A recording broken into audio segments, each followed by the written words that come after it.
मेरी एक 3 साल की बेटी है।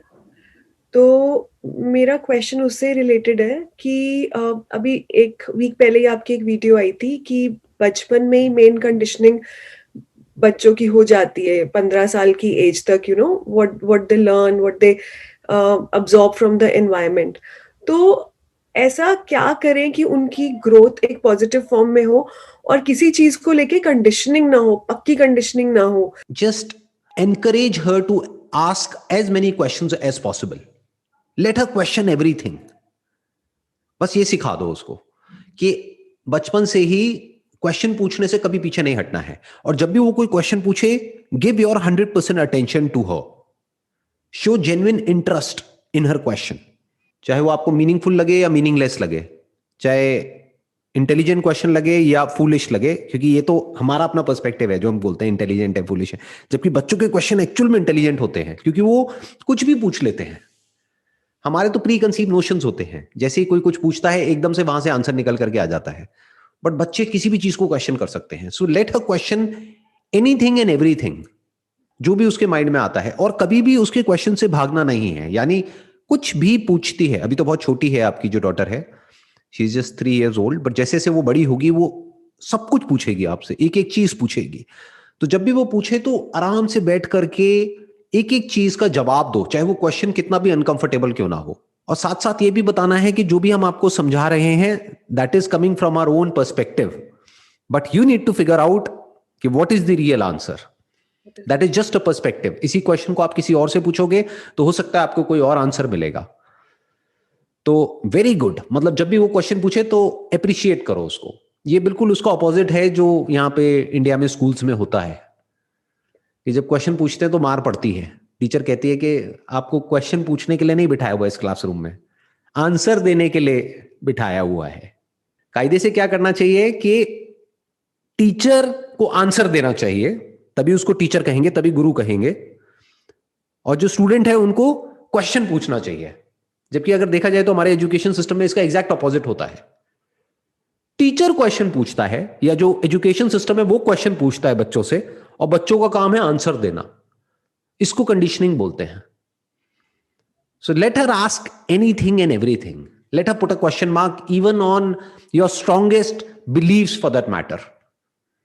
जो भी आप कर रहे हो, मान लो घर में एक पूजा कर रहे हो, कोई दिवाली के टाइम पे या ऐसे करके कुछ भी, तो वो पूछेगी ये क्यों कर रहे हो, वो क्यों कर रहे हो. अगर आंसर नहीं है तो आंसर ढूंढो और उसको बताओ, और नहीं है तो हम्बली एक्सेप्ट करो कि बेटा मेरे को नहीं पता है, बट मैं पूरी कोशिश करूंगी तुम्हारे इस क्वेश्चन का आंसर देने के लिए. इससे ही एक रिलेटेड दूसरा क्वेश्चन है। मैंने कहीं पढ़ा था कि बच्चे, आप उनको जो बोलते हो वो नहीं समझते, बट आपको आप जो करते हो वो सीखते हैं। तो कुछ चीजें अगर हम में नहीं है तो वो अपने बच्चों में कैसे लेके आए। For example there is one thing कि कितनी भी स्ट्रॉम आ जाए, but you have to be calm. एक आपका भी सेशन था that there was a painting, there was a storm and but the person was very calm. So if I get very anxious very easily, so मैं कैसे सिखाऊं कि you have to be काम, या कुछ भी जो भी एक लाइफ स्किल्स होती है वो अगर हम में भी नहीं है कुछ, तो वो हम कैसे सिखाएं. अगर एक्चुअल में आप उसको कह रहे हो डोंट बी एंशियस, और आप खुद एंशियस हो, तो पहले अपनी एंजाइटी को ओवरकम करो, फिर उसको बोलो. नहीं तो उसको क्लियर बोल दो जो सच है. अगर बच्चों को कुछ सिखाना ही है ना, तो सच बोलना सिखाओ, सच सुनना सिखाओ. That is more important than any skill और any habit for that matter. कि उनको सच बोलने की आदत पड़े, और सच बोलने पर उनको एप्रिसिएशन मिले, और हम भी सच बोले. ये बहुत जरूरी है. मतलब इमीडिएटली अगर आपसे भी कोई गलती हो गई, जैसे आप उसको कुछ सिखा रहे हो और आपने खुद ने वो गलत काम कर दिया या आपके हस्बैंड ने कर दिया, तो इमीडिएटली आप लोगों को उसको सॉरी बोलना चाहिए कायदे से.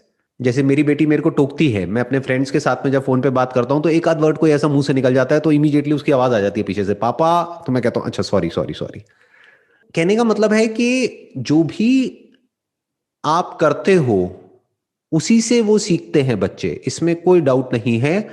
और एक्चुअल में अगर आप थोड़ा और डीपली अगर इसको समझेंगे फ्रॉम द साइकोलॉजी पर्सपेक्टिव, आप भी क्या हो, वो नहीं जो आप बोल रहे हो, वो जो आप कर रहे हो. कोई भी इंसान बोलता कुछ और है, एक्चुअल में होता कुछ और है.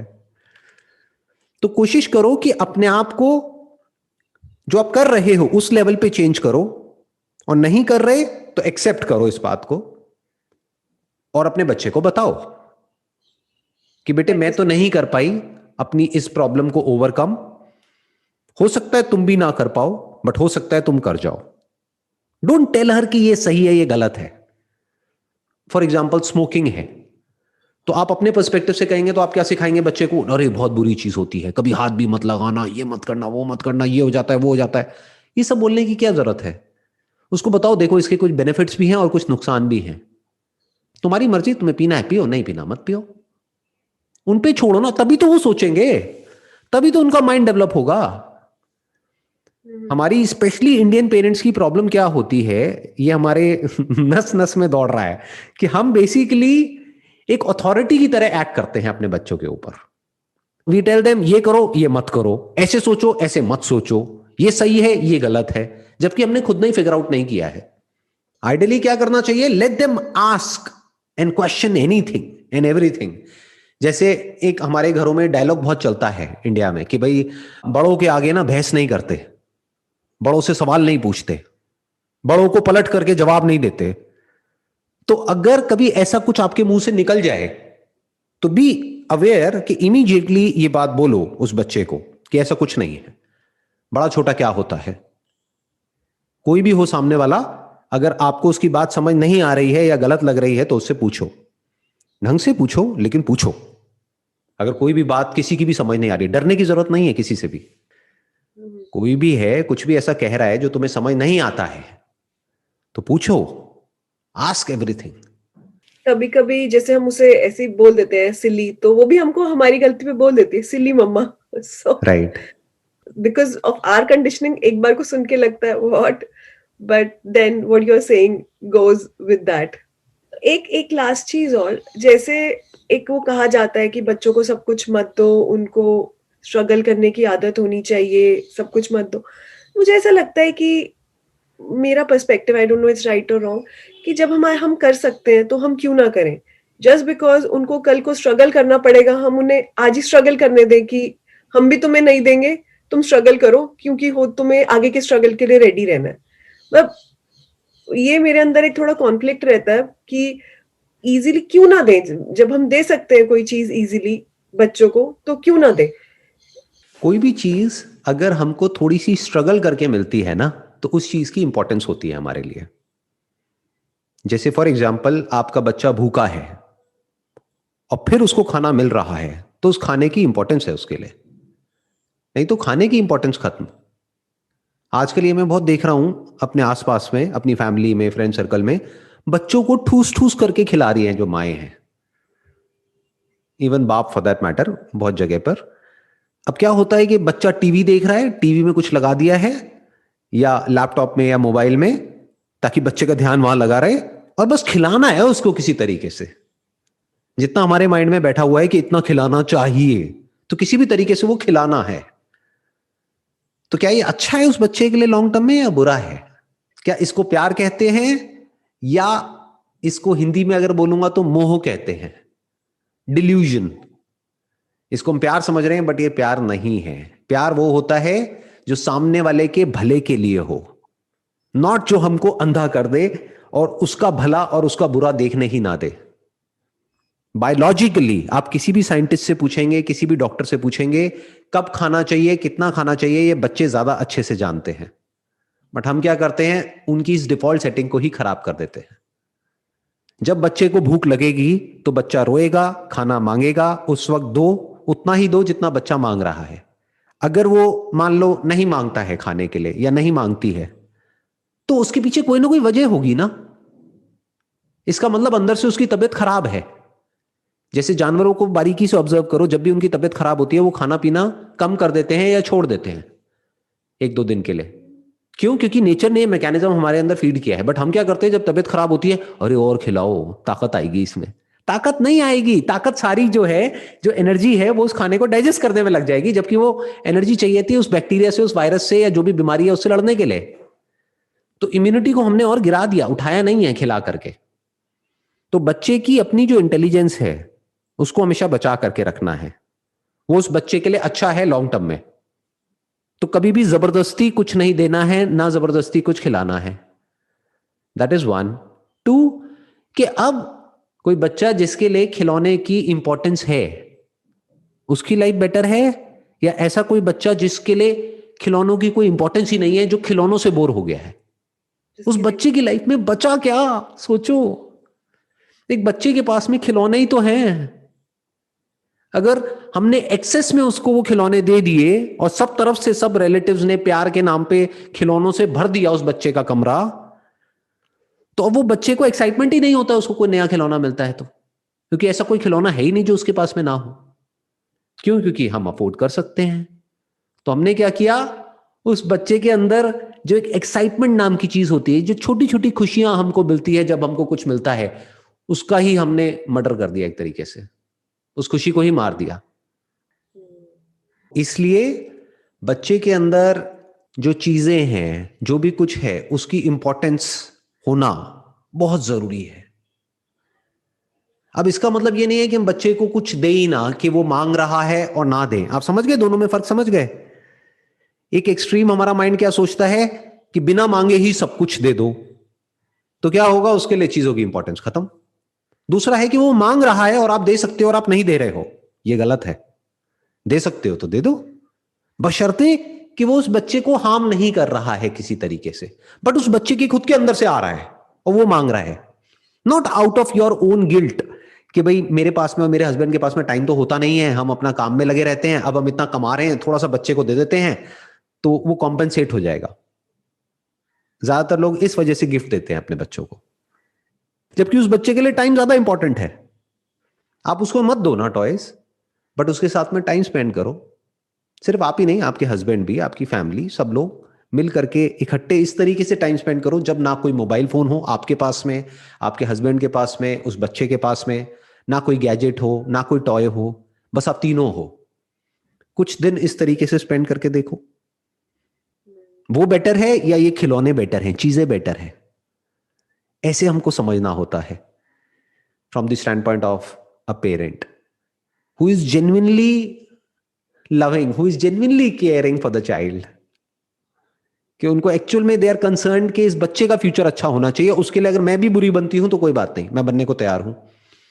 फॉर एग्जाम्पल, आज की डेट में क्या हो गया है, अभी तो आपकी बच्ची बहुत छोटी है, जैसे जैसे बड़ी होगी ना, आप देखोगे बहुत सारी वीडियो गेम्स आ गई हैं बच्चों के लिए। उसमें क्या होता है, वर्चुअल बक्स होते हैं। जैसे पैसा होता है ऐसे ही वर्चुअल मनी होता है जो उनको खरीदना होता है, तो वो उसको खरीदते हैं, फिर उससे चीजें खरीदते हैं। अब उसके लिए वो बच्चे जिद करेंगे, अब मुझे इतने बक्स दिला दो, और उसकी अपर लिमिट कोई नहीं है। आप उनको 1000 दिलाओ, 2000 दिलाओ, 10,000 दिलाओ, सब 1 मिनट में उड़ा देंगे, क्योंकि साइड बाय साइड वो अपने कुछ यूट्यूबर्स की वीडियोस देख रहे होंगे जो वो गेम खेल रहे होंगे, और उसमें वो दिखा रहे होंगे, देखो I have spent $1 million on this this this this. तो उसकी कोई लिमिट ही नहीं है। इनफैक्ट जहां तक आप कमा रहे हो उससे बहुत ज्यादा वो बच्चा खर्चने के लिए तैयार बैठा है। अब क्या करोगे उस वक्त, सोचो। अब सही डिसीजन क्या होना चाहिए? अगर आपने ये आदत डाल दी उस बच्चे की कि बिना मांगे सब कुछ मिल जाता है, तो जब आप उसको मना करोगे उसके लिए, तो क्या वो बच्चा समझेगा? इसलिए कई बार बच्चे को ना सुनने की भी आदत होनी चाहिए, बहुत जरूरी है ये। आप दिला सकते हो, बट आप फिर भी नहीं दिला रहे हो, just to break that chain of yes, कि बीच में एक नो आया, उस चेन को ब्रेक करना बहुत जरूरी होता है ताकि बच्चे को ना सुनने की आदत हो। नहीं तो जब वो बच्चा बड़ा हो जाएगा और फिर किसी भी चीज के लिए आपने मना किया तो वो रिवोल्ट करेगा और वो बच्चा आप ही के अगेंस्ट हो जाएगा। वो प्यार नहीं करेगा, वो नफरत करेगा। क्यों? क्योंकि उसको आदत ही नहीं है ना सुनने की।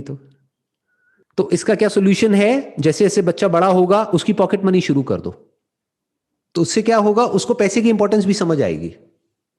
उतना ही दो जितना जरूरी है उस एज के लिए, उतना नहीं जितना आप अफोर्ड कर सकते हो सकता है आप महीने का, आप और आपके हस्बैंड मिल करके मान लो 5 लाख रुपए महीने का कमाते हैं। अब बच्चे को आप 50,000 दे सकते हैं क्या? एक 6-7 साल के बच्चे के लिए 50,000 रुपए महीना अच्छा है? नहीं ना। तो उसके लिए उतना ही दो जितना जरूरी है, मान लो 2,000 रुपए महीना, जिससे कि उसको अपना सब कुछ मैनेज करना है। अब वो अपने टॉयज भी इसी में से लेगा बच्चा, अपने जो बक्स खरीदने हैं ऑनलाइन ये भी उसी में से लेगा, जो भी कुछ करना है इसी में से होगा। इसके अलावा 1 रुपए भी और नहीं मिलेगा। बाकी हाँ, जब कोई फंक्शन है, ये है, वो है, कुछ है घर में, तो वहां से थोड़ा बहुत पैसा आ गया कर गया, उसकी भी इंपॉर्टेंस उस बच्चे को समझ आएगी। उसको जोड़ने दो ना पैसे को।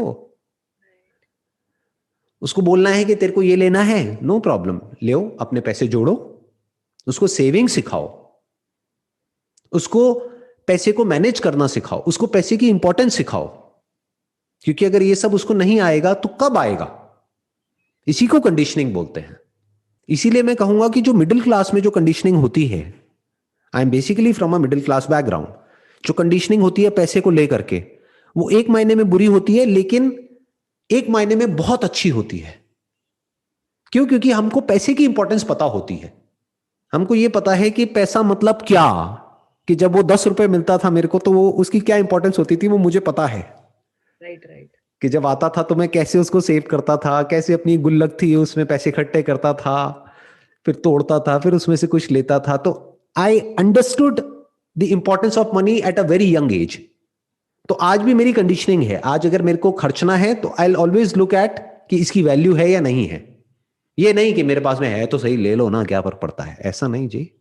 ऐसे अगर आपका बच्चा सोचने लग गया तो बहुत खतरनाक सिचुएशन में आप चले जाएंगे। स्पेशली आप तो अब्रॉड रह रहे हैं, वहां पर तो आप जितना भी कमा रहे हैं, आपसे ज्यादा कमाने वाले आपके आसपास में बहुत होंगे। तो अगर वो बच्चा इस तरीके से जीने लग गया कि मेरे माँ बाप तो मेरी सारी ख्वाहिशें पूरी करते हैं, तो एक ना एक दिन एक ऐसा पॉइंट आएगा जब जा करके आप अटक जाओगे। जैसे आपकी बेटी है, वो जब बड़ी हो जाएगी वो कहेगी मेरे को तो ये वाला मॉडल चाहिए, लेटेस्ट जो मोबाइल फोन का आया है ना। आज भी जो फोन्स हैं वो 1-1.5 लाख के तो आ ही जाते हैं, हो सकता है उस टाइम पे 5-5 लाख के भी फोन्स आ जाएं।